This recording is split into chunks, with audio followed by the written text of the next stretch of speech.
Ho, ho, ho! Merry Christmas, everyone! Hello, ladies and gentlemen, and welcome to the Miserable Metal Mind podcast, episode number 18. A podcast involving three metal fans of a similar age and heritage. Two of these fans like to listen to new heavy metal music, one of them does not. Once a month, we meet up for recommendations for him and for you as we try to change his miserable metal mind. And it never happens. It does sometimes happen. But before we go on, if you could like and subscribe on whatever platform you are listening to us on, this really, really helps us out. It really, really helps with the algorithms. Also, look out for the reviews of both live and recorded metal on our website too. Okay, we often have a guest helping us with this task, and today is one of those times. And so this is a Christmas special.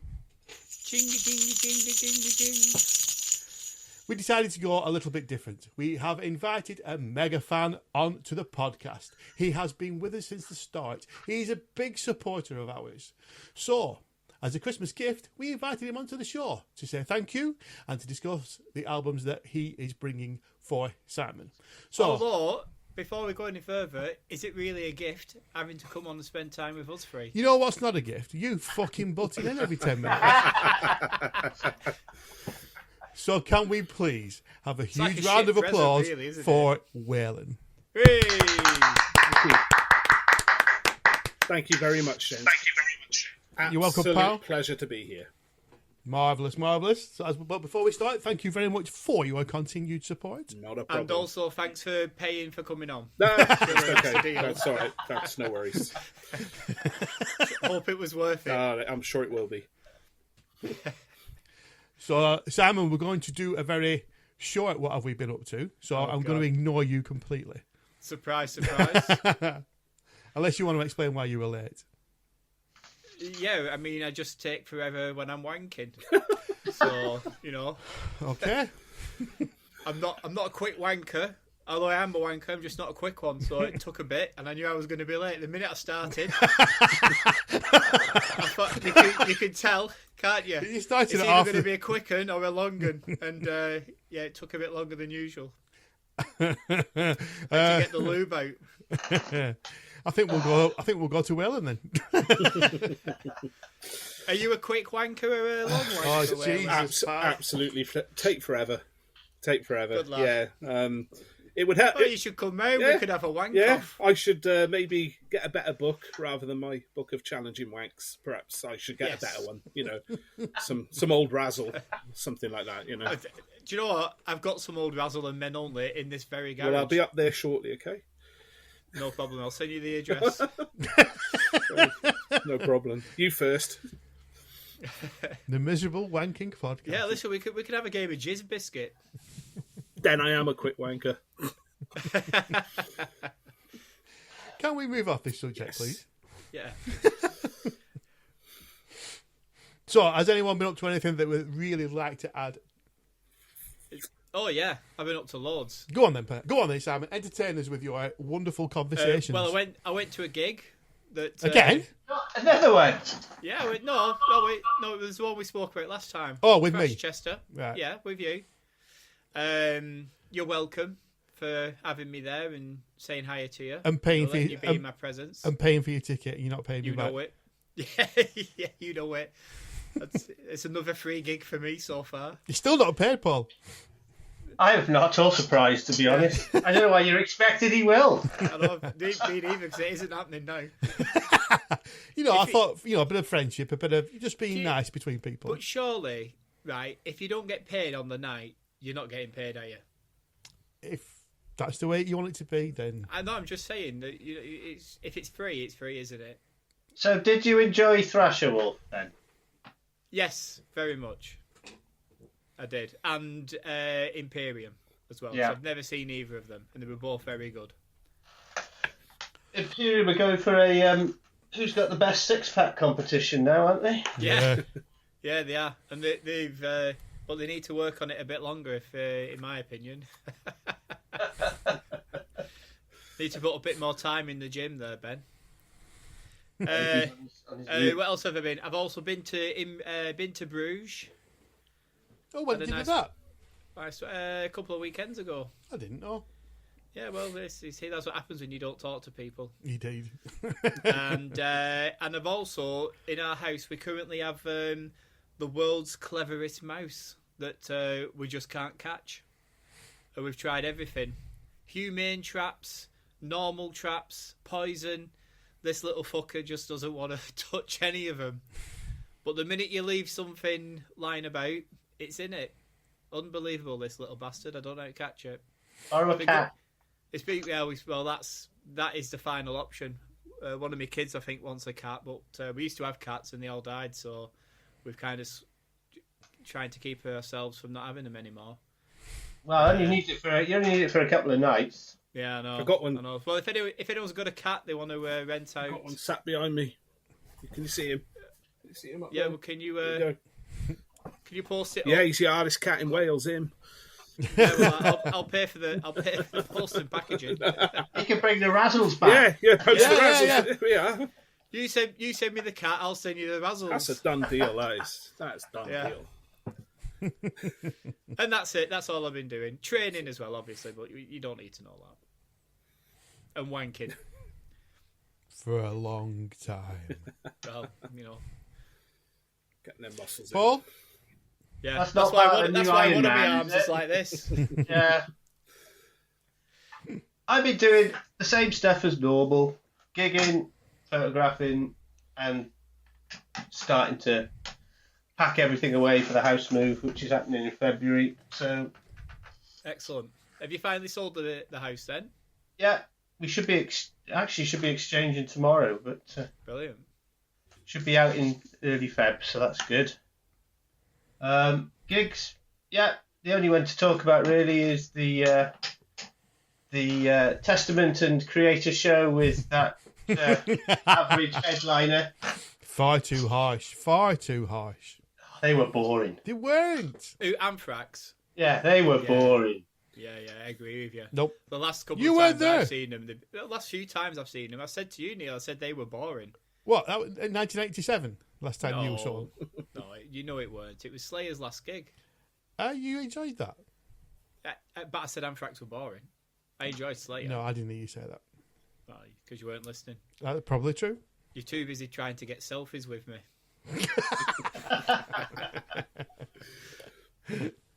Yeah, I thought they were I thought they missed a trick. I thought they it was really lazy of them to do the same introduction on the screen that they did 2 years ago. I was really pissed off with doing that again. Let's get all the great and the good to say how great Anthrax are when they'd done it 2 years ago on their 42nd or their 40th tour, whenever it was. I thought their set list was sloppy. I really thought they could have thrown some other stuff in, but to play Antisocial and Got the Time Again is just shocking. 2 covers. 2 covers in a 13-track set. And Just shows how many strong songs they've got then, doesn't it? well, they've got hundreds. That's that is the problem. point. That is the point. Yeah. And they won't play anything that John Bush. nothing with John Bush. Hardly. I don't think they played anything off the last album. Or they might have played one. I can't remember now. I think they did do one, yeah. Which is a shame, because it's Safe Home. I absolutely love Safe. I know it's probably one of the poppiest songs they've probably ever done. But I love Safe Home. Love Safe Home. I adore Safe Home. I don't think I've ever seen them play that live. Safe Home was the first dance at our wedding. Hey! Was it? Yeah, the Excellent acoustic choice. version. Yeah. I don't think Joey Belladonna could sing that. No, That's why they don't. No, Yeah. I don't think. John Bush is an absolute cracking There's- singer, isn't no. he? But the biggest challenge Anthrax had was following Creator, who were just immense. Yeah. Creator were immense.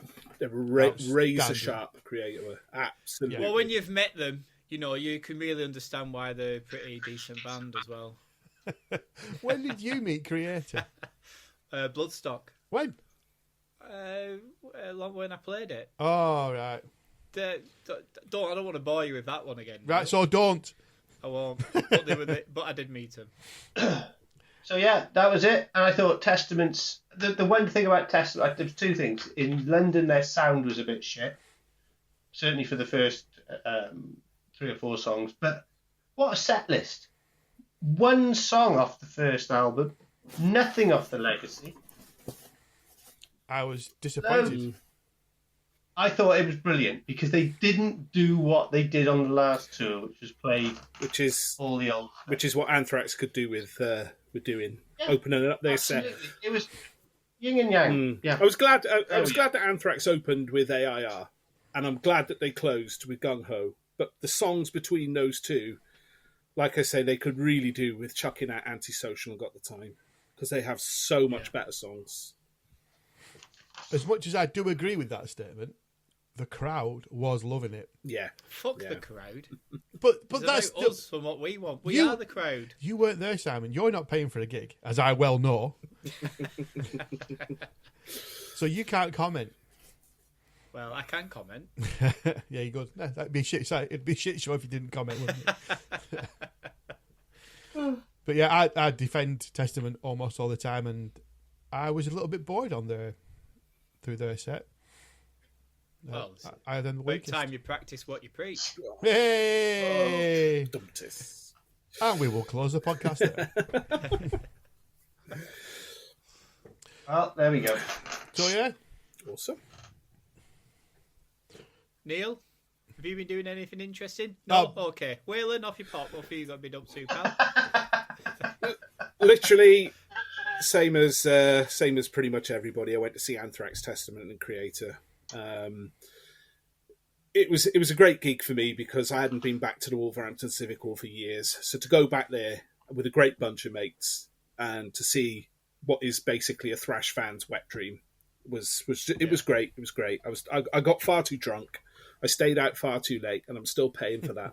But I really enjoyed it. Testament I thought were great. Me and Pewee watched them arm in arm, headbanging at the back in the safety of not the mosh pit. Yeah, so it was brilliant. It was brilliant. I really enjoyed it. Creator, pretty much. I don't think I've seen a tighter band live. They were superb. And just to echo the comments that we said earlier with Paul, yeah, I just thought Anthrax were good. It was good to see them after so long, but I just wish they've got so much they could do with their set, and they just, I don't know, they're just doing the same sort of thing again and again and again. And like what, just to echo what Paul said, the beginning bit, you know, just the complete repeat of what they did on their 40th tour was just a little bit. Oh, I was a little bit gobsmacked. Why are you doing this again? Literally everybody in this room has seen that on the other tour. So yeah, as a whole, can't fault it. Great gig. marvelous. Good stuff. Right. Neil, have you really been doing anything, or No, just the same as everybody else. You, Thrashchester, Anthrax, Creator, Testament. That's it. whereabouts did you watch? Whereabouts was the Anthrax gig that you saw? I went to London. And it was in London. Hammersmith. Hammersmith. Oh, another small venue. Right. Oh, you twat.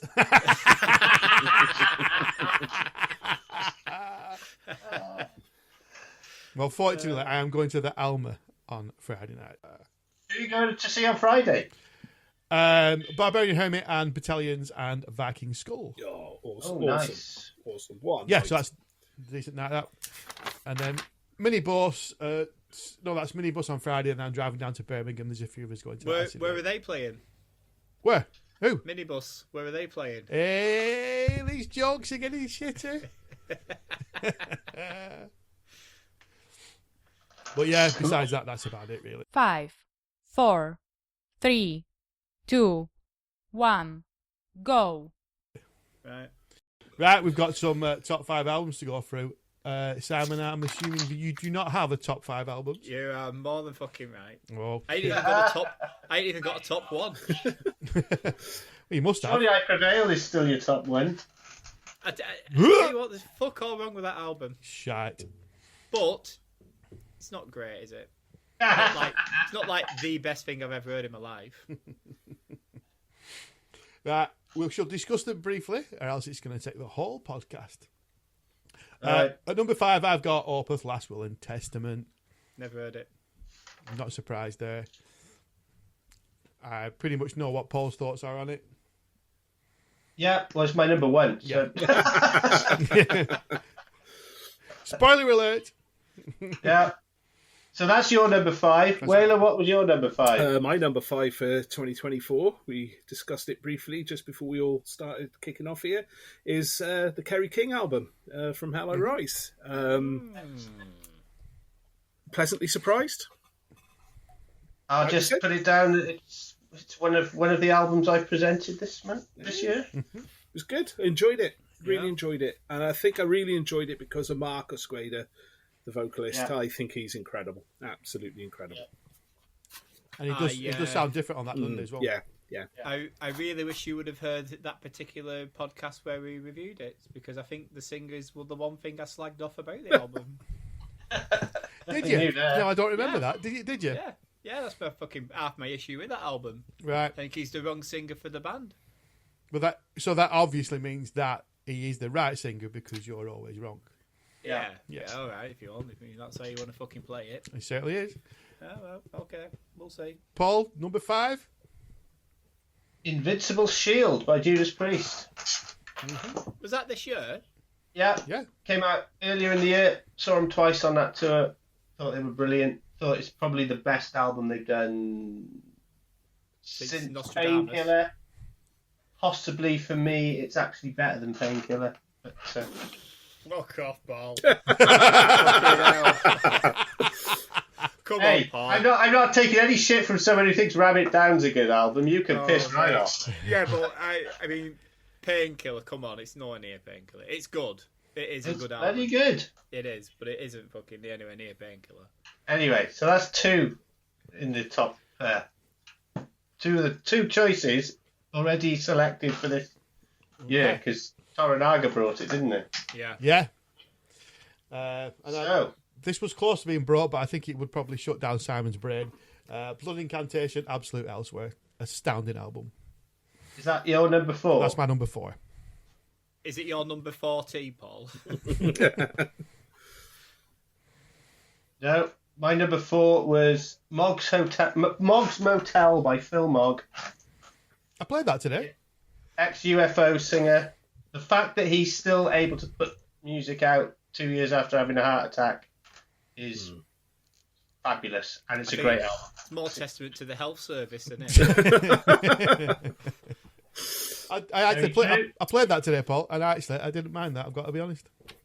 Well, I rank UFO in my top 5 bands of all time, and I probably go no more than 3 days without playing a bit of UFO. Ooh. So Wow. Awesome. I just loved it. Yeah. Well, Number 4 is Juggernaut by a band called The Souls of Jack Ketch. Now, they're based in Newcastle. I've seen them live at Bloodstock, at the New Blood stage, and subsequently become friends with them. You can't go picking your mates. No, I know, but I'm going to. But You'll be turning into Neil soon. we went to see got- we went to see Testament and Exodus. I can't remember who it was, but definitely Testament. And the next day, we just decided to drive to Newcastle to see them at Trillions. Death Angel was the other one. Oh, Death Angel, that was it. Yeah, it's a Bay Area thing, wasn't it? Yeah. Anyway, they're from Newcastle. They are classed as Geordie death thrash, and they are absolute quality. I think you should all check them out. You really should. I'm going to check Oh, that. They are Yeah. excellent. Yeah, it's also going on my list. Yeah. So, Geordie Death Thrash, Yeah. does that sound like, why aye, mate, why aye, Do you know what? me I on the bike? had my eyes closed for a minute then, and I thought you was a singer. Oh. No, top quality stuff. That top quality. I hope you will like it anyway. Oh, we'll definitely have a go at that. Well, I will never listen to it unless someone brings it to us. Well, then you never know. All right. You're Brace yourself. missing out, Simon. You're missing out, buddy. Right, I've got a struggle pronouncing this one. At number 3, I have Norm with Vestiges of Verminex Visodrome. Fuck off, you're fucking making this up. You've listened No, to it's it. not. You've listened Hey. to it. Great album. You liked It's a it. great album. You liked it. What album was it? The Norm. Gnome? It's from the podcast that did not come out. Yeah. It's the one that we had eulogy on. Gnome. Vestiges of whatchamacallit. Kerry King were on that same. Yeah. That was the same Kerry King one. Oh, I didn't wasn't it? pick Gnome. No, you didn't. I'm just saying that was the same time. I picked it. You liked it. I was very Did I surprised. like it? Yes. Yeah. So we'll speak for you, and we'll move on because we do run out of time. It's a Okay. good album. Paul, you on number 3, pal? Stranger Than Fiction by Orange Goblin. Doom, ba-doom, ba-doom, ba-doom. Yeah, Never heard it. excellent, Fabulous album. excellent album. Waylon? Number 3 is Greenleaf, The Head and the Habit. Another one to keep Simon excellent happy. album. Excellent album. Played that on the way to London on Friday, and even the wife liked it, so it must be good. Excellent, but it's actually my wife who got me into Greenleaf. So, yeah. Oh, what about the band? Hey! No, none of that in this house. Is Greenleaf the breathe out, breathe in? Yes. Yeah, That's it, breathe out. There's no breathe in on it. Is it not breathe out, breathe in? No, No, breathe out. Breathe out with me. Well, I mean, You've if listened breathe to out, it. You know the way. got You've to listened breathe to it in, haven't you? once. See, you like that one as well. You did like that I one do as like well. that one. Yeah, I like that one. That's a good You're album. unravelling fast here, Simon. I've got to be honest. Well, I know what Neil's number 1 is, and don't worry, the anger's coming back. Well, I'll go to number 2 then. Sergeant Thunderhoof, The Ghost of Baden Hill. Astounding album. Fabulous album. Really good. Really good. Not heard it. Not Oh, it's surprised. great. Not heard it all. I think I've heard about the first 3 songs, but I really enjoyed what I listened to. I was going to say, so did you hear 3 songs and turn it off? Out of No, disgust, no, or- no, no. I had Oh, listen. you I just- listened to yeah. 3 songs and had to get out of the car. Not in not in disgust. I just arrived where I was meant to be. Just going to say, though, never carried on with it. He got back in the car to go home, never carried on with it, though. No, What happened there? What happened there? Right, difficult one to explain, but I listened to You it. don't have to. Don't feel No, pressure. no. I just fancied listening to my audiobook on the way home, so I listened to that one. Fair enough. There we go. Sooner listen to someone talk than your album. It was after after a very stressful day. You actually, Simon, I'd be surprised if you don't like that. In all honesty. Right, my number 1. Simon's already mentioned. Hang on. Number 2. What's Paul's number? Oh, I 2? do apologise. Okay, now. All right. Carry on. No. My number 2 is Neil's number 4. Blood Incantation. Absolute Everywhere. Absolutely brilliant album. Yeah. Lovely. My number 2 is Bokassa, All Out of Dreams. Oh, Another one that's featured on here. Yep. Early on doors. First new album of the year from Neil, I think. it was. First time I saw them, well, only time I've seen them, supporting therapy in Bristol, and I thought they were amazing. Absolutely brilliant.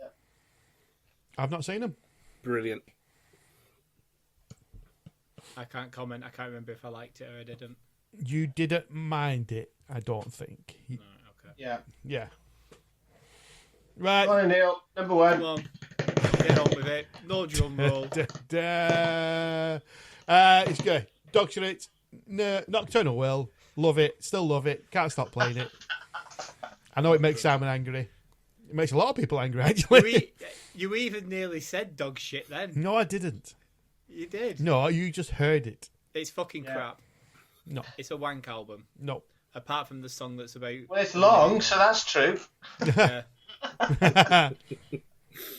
Apart from, is it track 4 or track 5 that's about a minute or 40 seconds or something like that? Other than that, it's all shite. Yeah, you're just wrong. But I'm not. black metal's never going to tickle you, is it? No. Waylon number 1. What about Paul's? I'm going to Paul after Waylon. All right. Judas Priest, Invincible Shield. There we go again. As close to a perfect album as you're going to get. Wow. Love it. Absolutely love it. I've even got the kids singing Panic Attack. It's great.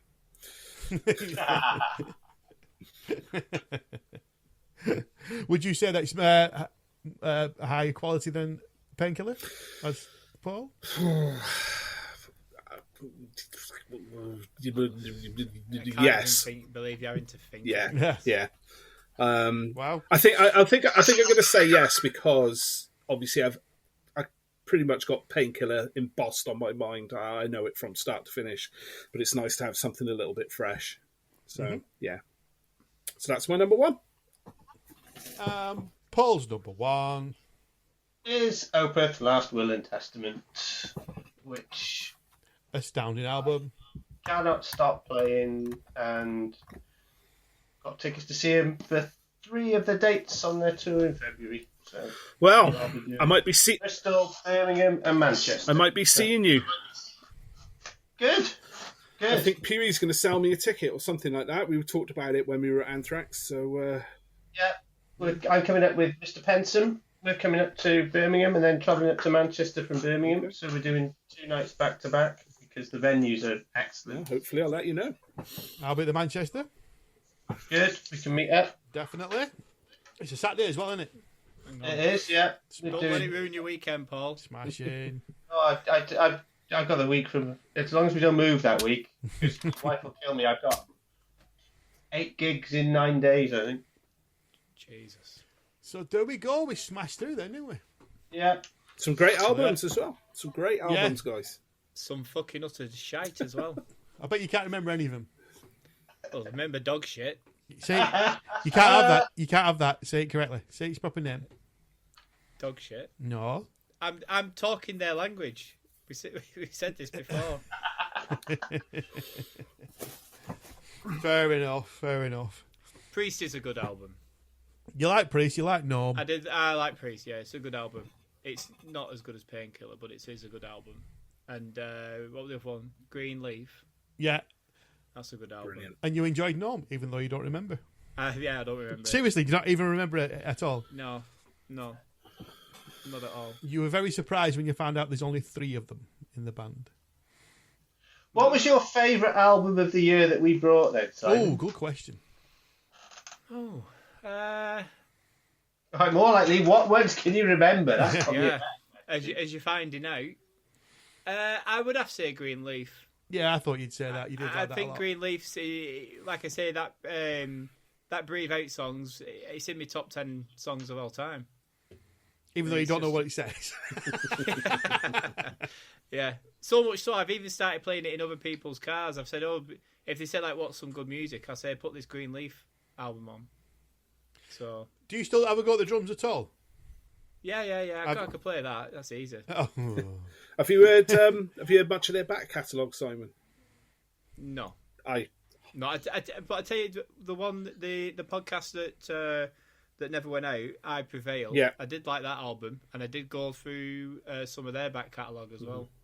Didn't really like the back catalogue, but I didn't mind that album. check out a song by Greenleaf called "Let It Out." It's a fucking banger. It really is. Is that not their first album then? I don't know if it was their first album, but it's a song about wanking. Yeah. Oh well, fucking hell! Hang That's on. why Can we pause? Press pause. That's why I like it.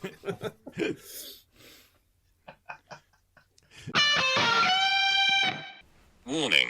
Please take all negative comments in the tongue-in-cheek manner they are intended. Basically, don't be a dick. Right. Album time, would you say? Yeah. Yep. Right. Are you explaining what we're doing? Seeing this is Christmas special. Yes, I am. Do the jingle bells. Oh shit, I've put them. Lost his bells. So, as it's Christmas, our album choices is going to be slightly different this time. This was actually Simon's idea. Myself and Paul are going to bring a classic, and Simon is going to bring something new.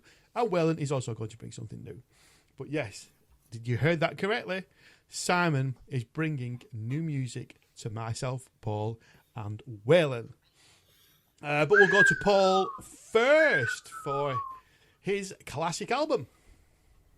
Okay, so I'm bringing Another Perfect Day by Motörhead. It's the 6th studio album by the band, released in 1983, and it's the one that came after Fast Eddie Clarke, who many would say was part of the classic Motörhead lineup along with Lemmy and Filthy Animal.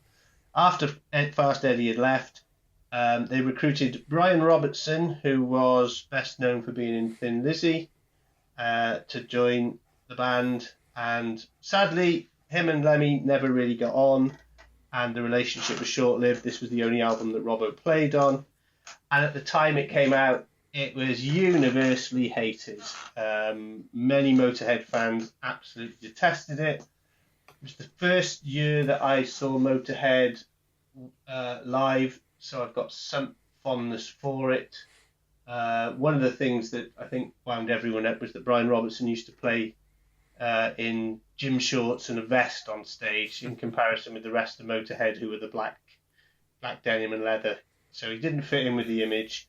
But as time has gone by, this album has become much more fondly remembered. And in terms of quality, it is up there for me with Ace of Spades and Overkill in terms of the quality of the songs. It's got some superb playing on it. I think Robertson's bluesy guitar is one of the highlights, but also I think the songwriting is actually better than a lot of the stuff that came before it, and certainly some of the stuff that came after it. And it's now much more appreciated. It's probably my go-to Motörhead album if I want to listen to them, which shocks a lot of people because it's not one that sits high in a lot of their catalogues. But I'm sure when we did the Motörhead Daily, it was up there. If not first, it was certainly second. So that's my choice. Another Perfect Day by Motörhead, and I'll leave it to you guys. Well, I think I will go first then. Yeah, I love it. I kind of missed it at the time. I probably fell for the press and the reviews of it being a bit weaker, and but yeah, I love it. But even to this day, if I just fancy a bit of Motörhead, I'll go for Iron Fist or Overkill, and I don't pick this album. But that's me being wrong.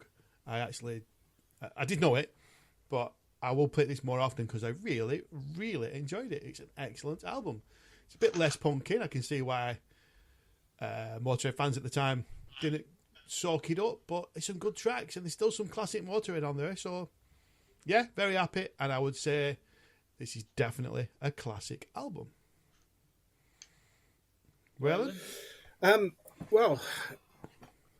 If you woke up pissed one morning and you put it on, you'd swear you were listening to the Ace of Spades with that opening riff with Lemmy, wouldn't you? Yeah. So that's his signature. But we're not ever going to hold that against him because the man's genius, as far as I'm concerned. But the one thing that does stand out in the whole album to me is Brian Robertson. Brian Robertson solos. Yep. They are a lot more melodious, and they are a lot more sort of bluesy, and they did sort of open up the tracks to a little bit more influence of that style of music. Personally, for me, yes, I can instantly hear the difference between him and Fast Eddie Clarke. Do I think it's a bad thing? No, I don't. Just like what you guys said, I think the album has got its fair share of bangers in it. It's got a couple of mediocre tracks in it. But I listen to that album. If I want to listen to classic Motörhead, that is one of the albums I'll put on. Absolutely, it's not a bad album at all. In fact, I would probably rate it quite high. Did you rate it high at the time? I like I said, I probably fell for the high. I probably, when was it released? 1983. Yeah, I was 9. I wasn't really into Motörhead at the time. 9 years old. I was probably listening to my sister's Michael Jackson's albums, but I'm never going to deny it. So do you know what I mean? But yeah, no, it's something like Motörhead as a band is something I got into sort of around about 15 years old, things like that. So yeah, it's sort of like a retrospective thing for me of going back to it and listening to it. But for me, it's not their worst album at all. Far from it. What does the miserable one think of Paul's classic album choice? No one's clearing his throat. Well, I'm pretty sure that Motörhead are Paul's favourite band. Are they your favourite band of all time, Paul? Third favourite band. Fair play. I do not like Motörhead one bit. They've completely passed me by. They've completely passed me by. I've never been into them. And I just don't get why people like Motörhead at all. And then, so this album, obviously, I've never heard it. I think the only album I've ever heard of Motörhead's all the way through is probably the Greatest Hits one, anyway. And I only had the Greatest Hits because a band I used to be in wanted to play one of their songs, and I can't remember what song that is either. But when it opened up, if you had an idea or an impression of what a Motörhead album is, then I would say from the opening track, this is what I'd expect it to sound like.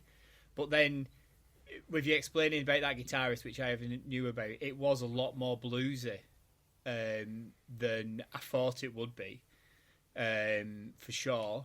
I don't think there's any bangers on it, though. I was expecting... The songs I know of Motörhead, like I say, I have very, very limited knowledge of them, but the songs I know is whatever we used to play. I still can't remember what it's called. Obviously, Eat the Rich, the Ace of fucking Spades, and a couple of others that I can't fucking... If they came on, I'd know them. And that's my knowledge of Motörhead. And I wasn't bored, but I wasn't entertained. I was amazed it was this album that I thought I'd be listening to the album with Eat the Rich on, or Overkill on, or I don't know if what else is on Overkill, or Ace of Spades, whichever album that's on. I thought Ace of Spades. Is it? All right, well, there you go. I don't know. Like I said, my knowledge of Motörhead, they have completely passed me by. I know who Lemmy is, but the band themselves is just... It's just something I never, ever got into. Okay, but you weren't bored. No, but at the same time, if you'd have said this is... like Paul said, a lot of people took against it who were Motörhead fans. I could certainly see why. Because it's halfway through, I'm thinking, it doesn't even feel like what I was expecting a Motörhead album to feel like. So... And the bass is so much at the front of every song. Well, as yeah, well. but come on. But like I'm saying, I don't know if that's how the rest of their songs are. The bass is so loud in the mix, isn't it? Yeah. It's over everything else. Yeah. And the guitar is kind of secondary. Yeah, I mean, Lemmy always played his bass as a rhythm guitar anyway, so it wasn't. Which comes across, and you can certainly tell that. Yeah. But yeah. So it wasn't for me, not one bit. That's fine. I mean, I think if you're not, and there are people that don't like Iron Maiden, there are people that don't like Metallica. There are people absolutely, I fully accept that. The reason I picked this one is because it's a little bit less well known, maybe, than Ace of Spades or Overkill or Bomber or some of the 90s stuff like 1916 or something like that. Right. So that's the reason I picked it, because it's never featured as, it's kind of like the underrated classic within their catalogue, I would say. Right. But I can take that, not a problem. Is it Damage Case or Damage Case? Yeah.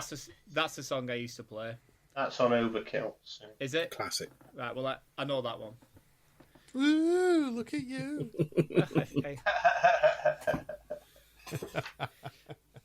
Right. Excellent. Who's next? Neil? We'll take it next. I can't wait for this. Yeah. I'm going to take you back to 2006 when this album was released, and in my opinion, it's one of the best albums that this band have released. It's My Dying Bride, a line of Deathless Kings. I absolutely adore this album. It's doomy, gothic, metal, crunchy, dark. I'm well aware this band are not for everybody, but I love them, and I've loved them since their 1992 debut as The Flower Withers. This particular album has hints of Metallica's And Justice for All, I think. Simon's probably going to spit at me, but just with the way the riff patterns move around, I'm sure that's purely coincidental, though. I might even be wrong, but it does remind me of it at times. I'm sure that Simon is going to pour nothing but bile onto this wonderful, supreme work of art, but you never know. He may have been taken in by some of the dark, gothic, murderous lyrics, the somber music. Maybe Aaron's clean vocals have taken Simon to a world of sorrow and anguish, and he enjoys it. I don't think so, though. Some people say doom metal brings no joy, but the thought of Simon listening to this album brought me immense amounts of joy. This is genuinely up there as one of my albums of my life. This would be possibly top 10 of my life. For the playlist, I'll bring Thy Raven Wings, and I'll be interested because I genuinely don't know what you three would think about My Dying Bride. I usually know what Paul thinks, but I really don't know on this one. Do you want me to go? Yeah. Yeah. I was interested in this because it's not what I would expect people to throw in when you ask about a My Dying Bride album. I mean, it's slap bang in the middle of their catalogue. It's the 9th album they released, so it's not like a seminal one like maybe Turn Loose the Swans or something like that. But I've got absolutely no problem with My Dying Bride. They're not a band I would listen to very often, and I was listening to the Worship Metal podcast, the latest one, which is all about Doom. If you haven't heard it, very good. And they talk about the Peaceville 3, which was Anathema, My Dying Bride, and Paradise Lost. Now, we're talking like, when all three were Doom bands, we're talking like the early to mid-90s, not 2006, by which time those other two bands had kind of diverted away quite a lot. If you think of what Paradise Lost done over that decade, Anathema was certainly nothing like what they were on Serenades and their early stuff. My Dying Bride have stuck to their line to a certain extent. As soon as you hear them, you know who they are. Yes. And I don't remember the last time I played this. I certainly enjoyed the album that they produced this year, which I can't remember the name of now, but I enjoyed it. And I certainly enjoyed A Map of All Our Failures, The Ghost of Orion, the more recent stuff. And I really enjoyed playing this. I had it on while I was working. I wouldn't say it was grabbing me, but I don't think My Dying Bride do. I think they are more of an immersive band that you have to just kind of allow to almost wash over you and envelop you, and you just kind of, you know, they don't release what I would call bangers, if you like. They're obviously longer songs. They evolve as they're going on. And I got quite happily listen to this on a regular basis. It's interesting that Aaron Stainthorpe is now on hiatus because of High Parasite, so they've got the lead singer of Swallow the Sun in for their next tour, which is an interesting development. But for this album, Lion Death as Kings, not a problem at all. Well, I'm having that. I'm happy with that. Here we go, Waylon. Not familiar with them. Obviously, I've heard their name because they've been a pretty much staple of the metal scene in Britain for years, like you said, since the 90s. So I was glad when I was told to listen to this album. My initial thought is the length of the songs. I queued the album up, 9 songs, 1 hour, 1 minute. And I was sort of like, oh my God, what's going to go on here? There's some undeniably great parts in these songs, some brilliant music, and the vocals go so well with some of the riffs that are put together. The immersive stuff does lose me. Sometimes I found it hard just to think, keep track of which song I was on and everything like that. And we got to sort of track number 5, and it felt like to me a week had passed. It was, Ouch. I was. Don't get me wrong. I do not think it's shit. I really don't think it's shit.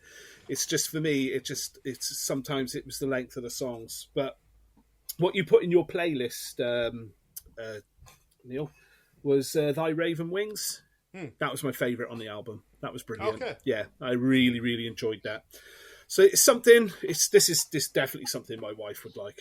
Because she likes, the Typo Negative, the Danzig, and the things like that, and some of the more gothically influenced. But what it has done is it has given me impetus to go through their back catalogue and listen to it again, and let me allow the time to enjoy them and just see where we go from the beginning to where they are at the moment. And it's a journey I look forward to. Marvellous. I'll take some comfort in that.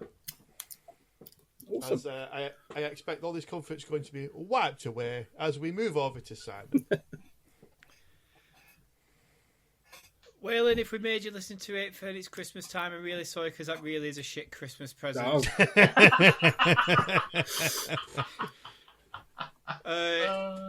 Paul, how you can revisit this? I mean, if you heard it in 2006, fucking leave it in 2006.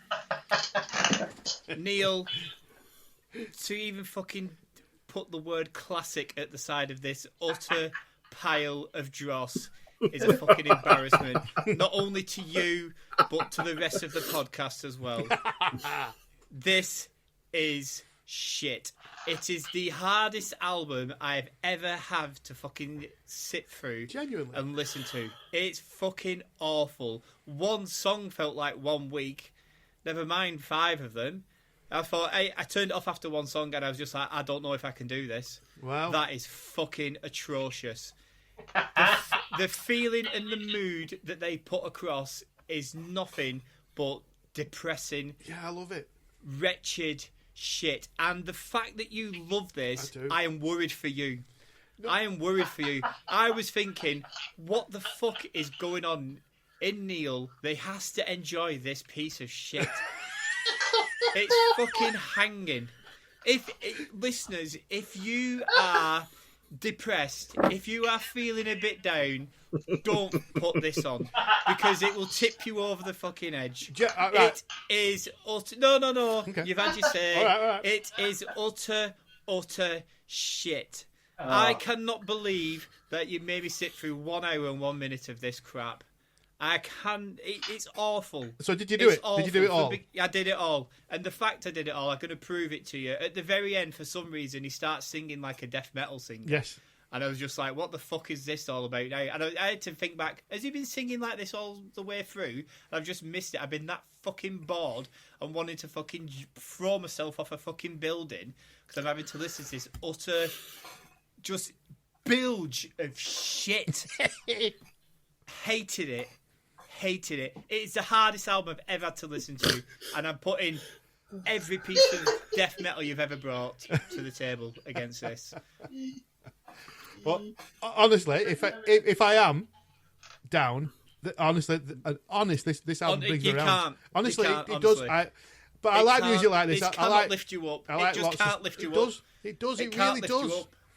I like music like this. I like the. I don't cold- understand why you can like this. I don't understand how this could be anyone's favourite band. But people like different things. Yeah, but there's liking and there's loving, and you've brought it as a classic. How can you say this is a classic? Because in my not a classic. honestly, if this was the Desert Island Discs or whatever the bollocks it's called, How can you even put this in your top 10? I would Your definitely. top 10 from all the bands that we have, Yeah. all them other albums that are in the world. Honestly, and yes. you dare to slide this Dare. into the top 10. Honestly, genuinely, yeah, I really would. I adore this album. Honestly, listen, I don't know if this is being videoed for YouTube, but this is a Paddington hard stare.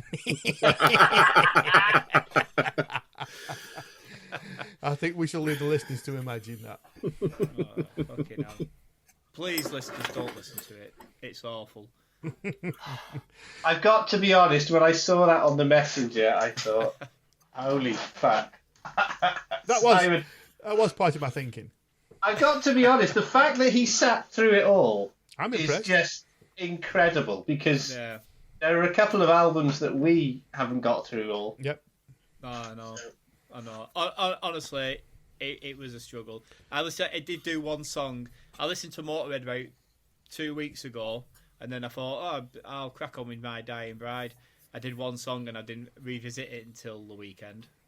Did you have any inclination or any knowledge of them at all? Anything about them? Nothing. Nothing. I with Waylon saying they've been around since the early 90s, I'd never heard of them. Right. I mean, that just shows how much interest I've obviously took in British metal, I suppose. Yeah, I've never seen Are they them. well known worldwide? Oh, absolutely. Are they? Definitely. Fucking hell. I mean, that's off to them. I mean, they have fucking stole a living, haven't they? I've never seen them live. That's the last band on my list that I like and I've not seen live. I've never managed. You've never seen them live, have Nope, you? never. Wow. Have you seen them live, Paul? Yeah, I've seen them a couple of times, but some support Paradise Lost this time last year at Shepherd's Bush, Fucking hell, I bet that was an which was possibly the most oversold gig I've ever been to. It was Really? horrible. Oh, was it? I spent the entire evening wedged on a step at the side of the venue, thirsty as fuck, but desperate not to have a drink because I knew I needed to go and have a piss, and there was no way I was going to get to the toilet. Oh. Honestly, I've never been in a gig like it. Right No. then, let's move on to Waylon's. So Waylon's going to be bringing a new album. So the new album that I've brought in for us to enjoy or not enjoy is a band called Wolfbrigade. And the album I have brought to is Knife, Life, Death. It's their latest release, which, funnily enough, didn't actually make it onto my top 5 of this year. But I really enjoy Wolfbrigade. They are a crust punk band from Sweden. They were formerly known as the Wolf Pack, but they had to change their name due to a neo-Nazi prison gang. Oh, wow. Yeah, true enough. You couldn't get anyone more anti-Nazi than Wolfbrigade. And they follow in the footsteps of many crust punk bands. There's nothing unusual about them, really, in that sort of respect. They, I think, bring a little bit more metal influence to their shows. But the first time I ever heard them was a friend of mine who lives in Bolton. He recommended them to me, so I put them on my phone, put them in the mix. And the first time I heard them was on a plane to Poland, and I'd fallen asleep and I'd woken up listening to Wolfbrigade, and I absolutely had no idea what was going on, apart from it being some of the best stuff I'd ever heard in my life. Yeah, they're a great band. They've been around since 1995. Many lineup changes. Sadly, I've never seen them live, but I'm hoping to change that soon. Just an absolute brilliant band. Relentless, full-on crust punk, D-beat, metal, a bit of Motörhead in there, everything. Bit of thrash. Just something for everybody who likes a bit of heavy music. And for the playlist, I have chosen a song that represents myself, and it is A Day in the Life of an Arse. And I can hear my wife outside agreeing with me. Do you want this, Paul? Do you want me to go first? I'll do it. I don't mind. I did a review of this on our podcast site earlier in the year, and I was thoroughly enjoying it. I called it a combination of Discharge, Motörhead, and Entombed, I think was the combination I got of it. I mean, it's short, 27 odd minutes long, nothing complicated about it. It is nasty, visceral, aggressive, which goes with the whole ethos of the themes in the album, which are all about the band's disgust about humanity in general. So you can feel the bile as it kind of hits the screen when they're singing it and stuff. I do like a bit of this kind of crusty death thrash, black, punky, whatever you want to label it as. And they've been around, as you said, for 30 odd years, so they know what they're doing. They're not going to change now. It's a solid album, great fun to listen to. Thoroughly enjoyed it. Enjoyed it when I reviewed it. It was nice to go back to it after a couple of months. Awesome. I'm all good with that. Awesome. Yeah, I checked it out at the time when it came out, and I also like it very much. I'm going to have to keep using the same words that you two have used, the nasty, relentless, crust punk. It is. You could use this as an example of what crust punk is. If somebody said, "Oh, what's crust punk?" There you go. Have a listen to that. It's very good. Like you say, no worries, no graces. Just get on with it. It starts, you go through it, and it ends, and you go, "Well, that was quick." No messing about, no hanging about. I expect they're extremely good live. I managed to catch Wolf Bastard a couple of times, who I think are a similar sounding band. Yep. Yeah. And the fun you have watching them. Yeah. Brilliant, Wolf Bastard. Absolutely brilliant. Absolutely awesome. Never been called a cunt so many times in my life. So yeah, it's a definite hit from me. I didn't play it enough when it came out, and I played it quite a few times. I'm glad you enjoyed it. Yeah, very, very, very, very much so. Yeah. Let's see if. Let's go over, shall we? I liked it. Oh! Bloody hell. I mean, I've listened to this on the way home today. I was stuck in traffic, and I thought I need to obviously listen to this album. And when I put it on, I thought 13 songs. I thought, oh, fuck's sake, here we go. And I scrolled down to see how long it was, and I was over the moon with the length. What did you say? Is it 27 minutes? Yeah. 27 minutes long for an album. And then the first song's 1 minute 50, the next one's 2 minutes, then there's a 3 minute. I'm thinking I could do with this. This is what we like.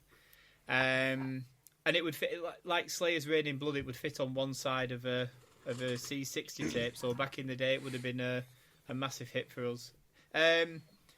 The only downside to it is I think that it is a bit repetitive towards the end of the album. Everything starts feeling the same. I won't say sounding the same, but it starts to feel the same. And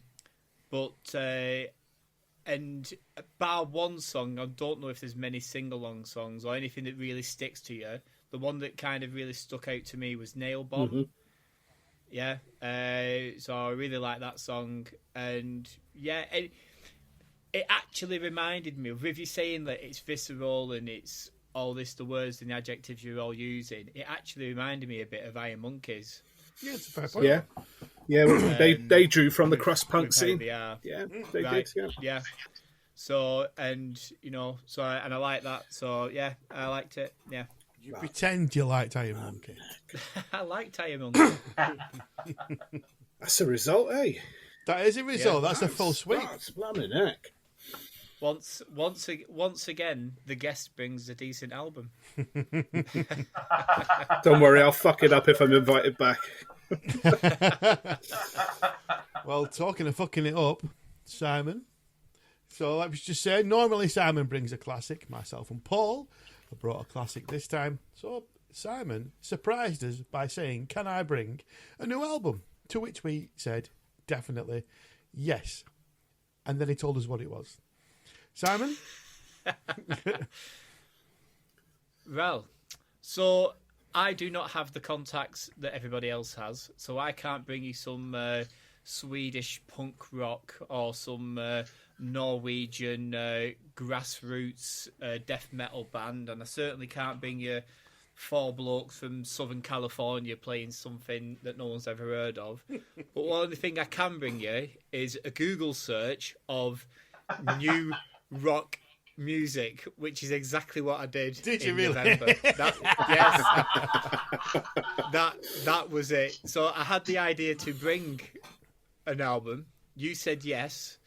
I then had to Google search to put my money where my mouth is, and this is the only thing that came up. So it's not that if I love the band or I don't love the band.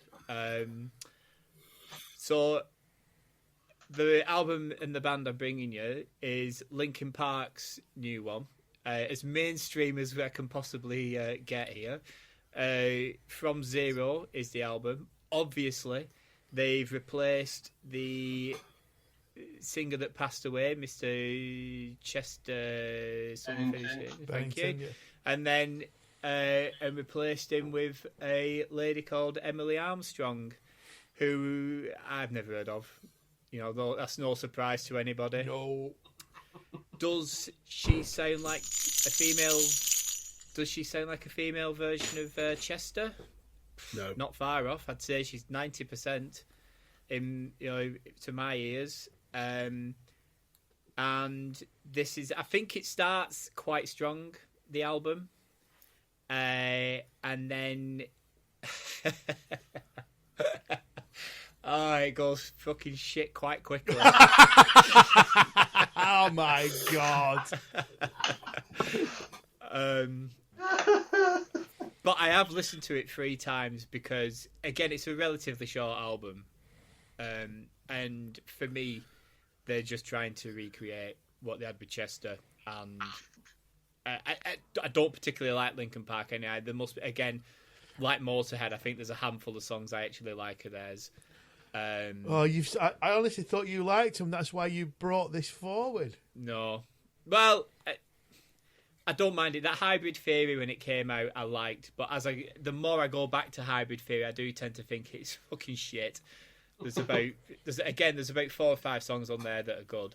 But where the actual pleasure in suggesting this album comes from is the WhatsApp exchanges that I received the minute. And I knew you'd absolutely hate it. Knowing that gives me the feeling of just warmth, and like a big warm hug just came all over me. A lot like you did when you had given me My Dying Bride. Yeah. So I've knocked the ball right back in your court there, sir. You give me My Dying Bride. You did. I've made you listen to Linkin Park. You absolutely did. So fuck the pair of you. That's what you get. Waylon, again, it's a bit of a shit Christmas present for you. I do apologise. Yeah, you're going to be But surprised. for you two, this is how it feels. Neil, I'm going to go to you last. Waylon, what did you think? Well, I don't know if you've been copying my notes, Simon, but I absolutely thought the 2 opening tracks, which were The Emptiness Machine and Cut the Bridge, were good. Yeah. I really enjoyed them, which is surprising because I absolutely fucking hate Linkin Park. In fact, I fucking hate new metal. Full stop. 99% of new metal. I fucking hate it. It's shit. But, as I said, The Emptiness Machine and Cut the Bridge opened the album really, really strong. I really thought, and I thought, hang on, I'm going to quite enjoy this.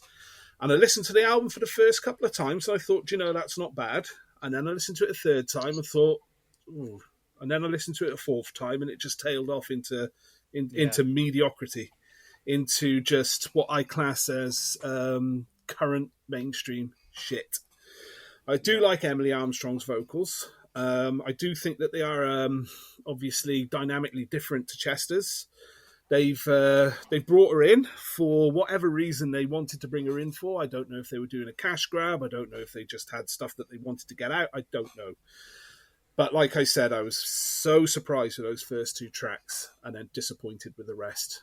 And I did give it as much because like what you said, when you're giving this shit to the others, I wanted to be as objective as possible. So I listened to it. I gave it the fairest chance. And like I say, even now, if I was going to do a little mixtape or something like that, I probably would put The Emptiness Machine on this. Yeah. But the rest of it, I'm sorry, it just didn't. It's instantly forgettable. It didn't do much for me. I know a friend of mine. He's got 15-year-old boy. He likes it, and but that lad, I'll tell you something, has got the most diverse music taste. He's amazing.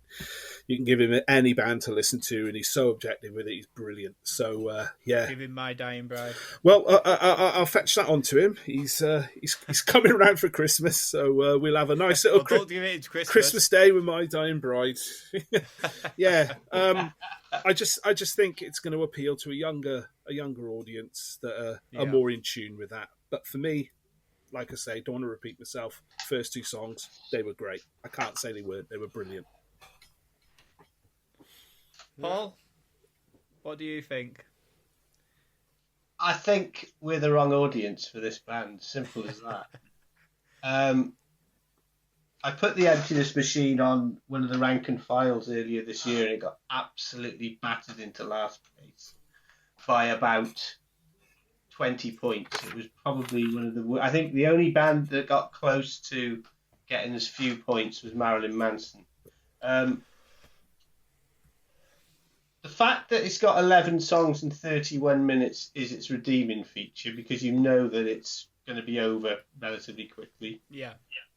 I think the huge problem for me with this, as someone who quite enjoyed certainly their first album at the time, like Waylon, I've listened to, and like you, Simon, I've listened to it again since, and it just hasn't aged well. It sounds shit now compared to at the time. I thought it was actually all right. I hated it at the time. Hated it.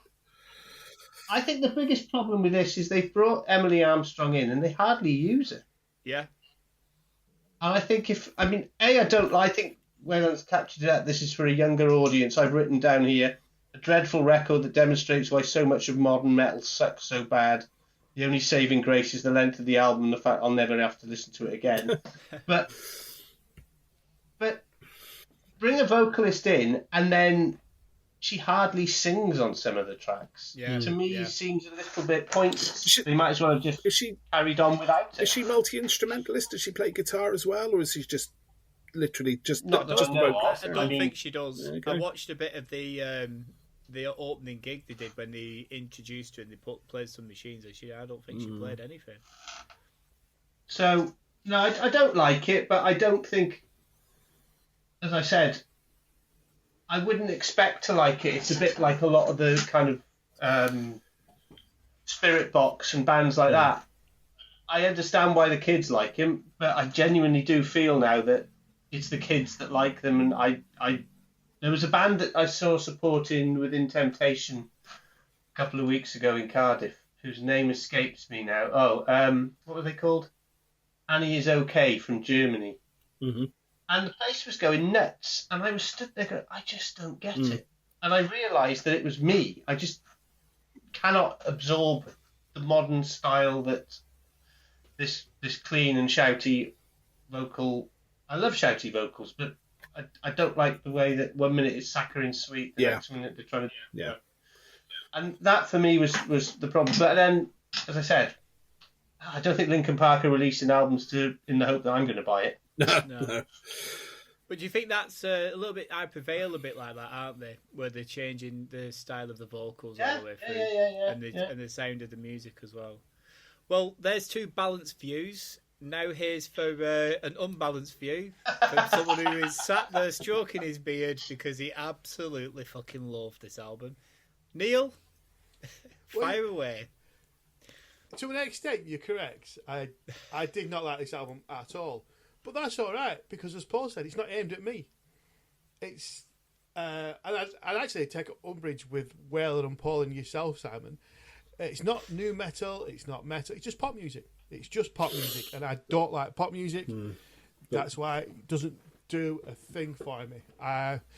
So I was thinking, because I don't know Linkin Park, I never noticed that she didn't sing as much as I would expect a new singer to sing, because I don't know what it was like before. I know they had two singers before, so is it the same, Simon? Paul, is it the same ratio? I would say if you listen to the first album, I think the lead singer is Chester Bennington, isn't he? And the other guy just jumped in on some choruses. So it's more. Is it more 50-50 now? I think the more albums they did, the bigger they got, they tend to have changed that dynamic. But first of all, I would agree. I think Mike Chester was the lead singer. The other guy was just someone who jumped in every now and then. Right. Well, even if you look at them on, if you search them on Google, it comes up Emily Armstrong, lead vocalist, Mike Shinoda rapping. Yeah. But then Mike Shinoda has a much more dominant part in this album. Definitely, yeah. There's too much rapping, and his vocals are the most horrible. Yeah, I tend to feel that they've underused her just to not piss the long-term fans off too much. So they're just using her sporadically on the new album. Probably That's true. how I think maybe the second album, if she does a second, then she might be in it a bit more. I thought she can sing though. Oh yeah, I did think she was a good vocalist. I can't say she wasn't. Like me and Waylon said, I do genuinely think it starts off pretty strong. I was genuinely surprised I was, when definitely. the Empty Machine in the second song come on. I'm thinking, oh, hang on a minute, I might actually. I've tried to set them up here, and I think I might actually like it.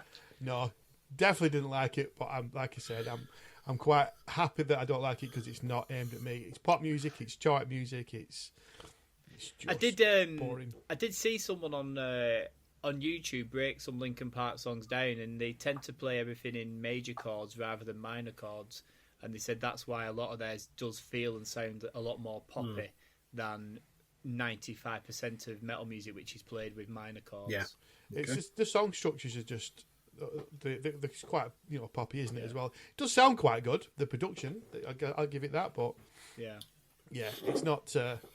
Well, I mean, they were never for me. Like I say, there's about 5 songs that I do like of theirs. So you didn't like it, and I didn't like it. So you've shot your own self, really.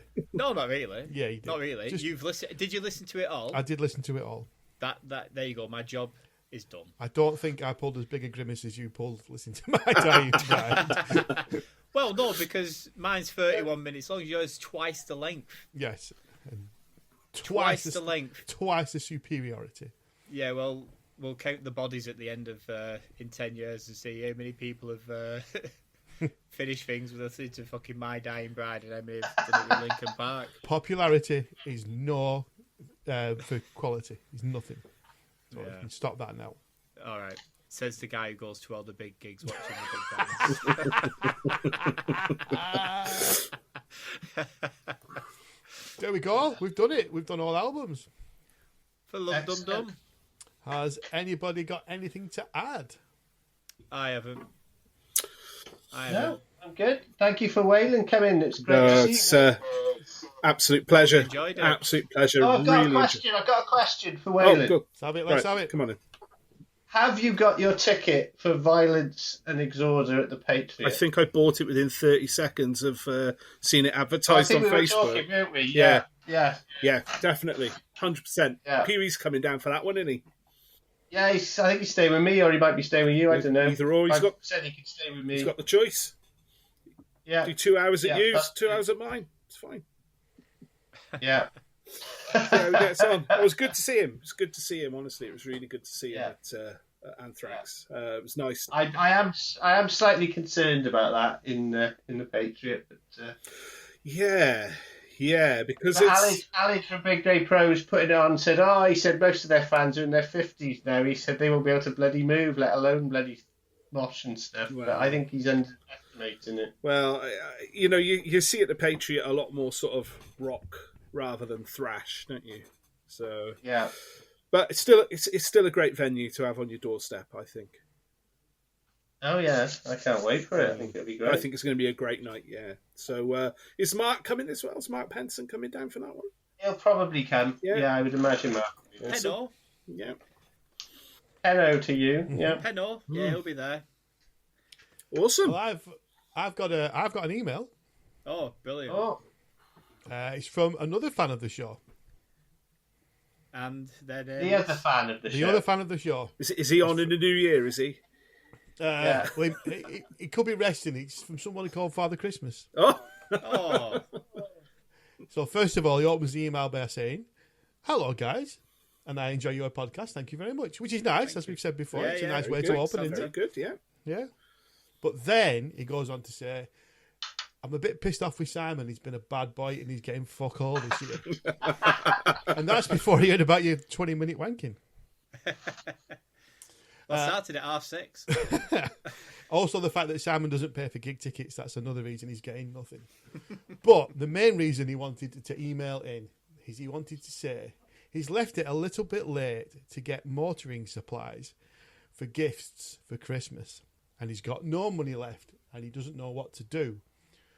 Or he's thinking about going to have a conversation with a singer from a major heavy metal band. But either way, he's going to Rob Halford's. No! Oh dear. Thank Oh, you, dear. thank you. dear. Oh, I'm dear. available There you for go. weddings, bar mitzvahs. Ladies And and gentlemen, funerals. And you can use that over the Christmas after the King's speech. Crack it out. Well, after they played My Dying Bride. Yeah. Yeah, After, right. listen Now to you, My can, now, Dying you can Bride. have your Christmas pudding Yeah. once you've listened to this. Over the pudding, and then tell Neil's joke. Read Santa's letters out. So, you can't get much more Christmassy than that. We start with masturbation and dead cats and finish with a word from Santa. Thank you very much, Waylon, for joining us and your undying support also. And thanks to all your support as well. It really does mean a lot. And like I say, sharing, liking, reviewing, T-shirt, merch, everything. It all helps. It all goes a long way, and we really, really do appreciate it. Would you like a quick rundown of those top fives? I will just mention the bands to keep it short. So, for Neil, that's me. Number 5 was Opeth. At number 4, Blood Incantation. Number 3 was Norm. Number 2, Sergeant Thunderhoof. And at number 1, Dog Street. And Paul's top 5 was 5, Judas Priest. 4, Phil Mogg. I don't know. Number 3, Orange Goblin. Number 2, Blood Incantation. And at number 1, Opeth. And Waylon had at number 5, Kerry King. At 4, The Souls of Jack Keth. At number 3, Greenleaf. Number 2, Bosaka. And at number 1, Judas Priest. Well, some of you may know Paul is stepping back just for a couple of months just to sort some things out. We will be joined by a fellow podcaster and friend, Mr. Carl Black, from the metal album of the Fortnite Club. This should be interesting. Simon's still not paid me anyway, just thought you'd like to know. Okay, all the best for the festive season. Hope it's a metal one. Stay metal, have fun, keep smiling. See you in the new year. Ta-da.